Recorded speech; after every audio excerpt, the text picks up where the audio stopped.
إن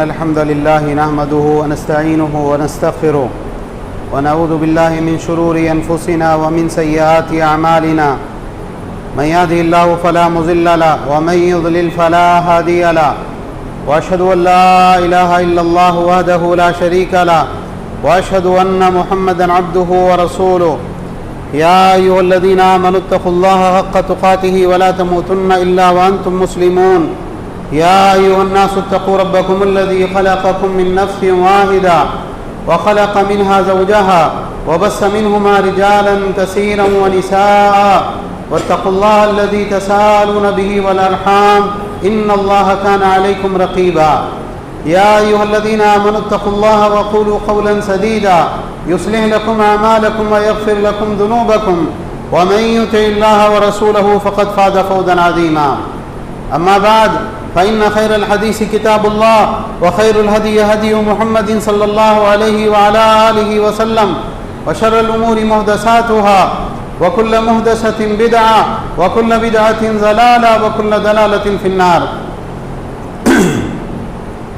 قال النبي صلى الله عليه وسلم عليكم بسنتي وسنة الخلفاء الراشدين المهديين أو كما قال عليه الصلاة والسلام۔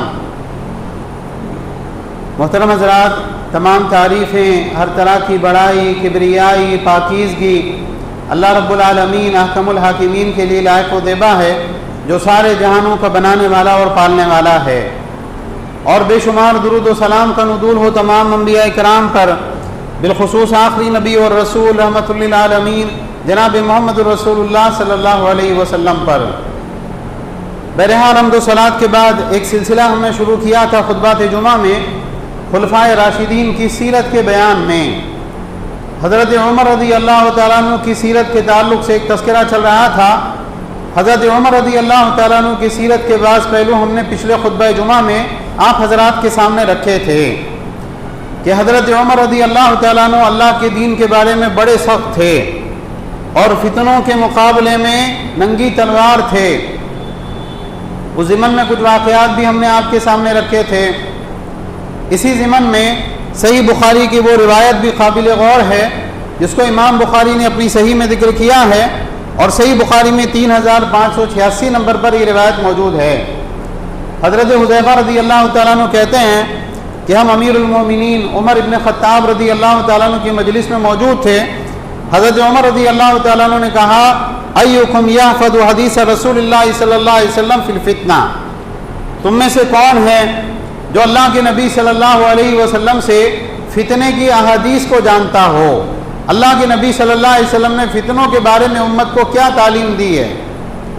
حضرت حذیفہ رضی اللہ عنہ کہتے ہیں، میں نے کہا امیر المومنین مجھے معلوم ہے فتنوں کے بارے میں احادیث، میں نے سیکھی اللہ کے نبی صلی اللہ علیہ وسلم سے۔